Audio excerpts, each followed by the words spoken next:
Have you ever wanted to speak English naturally with your family?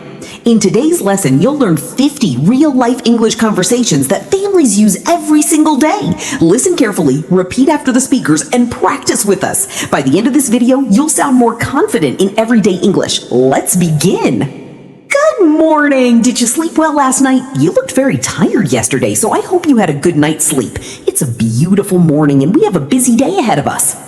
Good morning! Yes, I slept really well. Thank you for asking. I feel refreshed, full of energy, and ready to start my day with a big smile. Wake up! It's already 7 o'clock. If you don't get out of bed now, you'll be late for school. Please get dressed quickly because breakfast is already on the table. Okay, I'm awake now. I'll get out of bed right away. Let me wash my face, brush my teeth, and I'll be ready in just a few minutes. Before you eat anything, don't forget to brush your teeth properly. Healthy teeth are very important, and you should brush them every morning and every night. You're right. I'll brush my teeth carefully and make sure they're nice and clean before I come back for breakfast. Please hurry up. We only have 10 minutes before we need to leave the house. Make sure you have your school bag, water bottle, and homework with you. Don't worry, I've packed everything I need. I'll put on my shoes now, and then we'll be ready to leave together.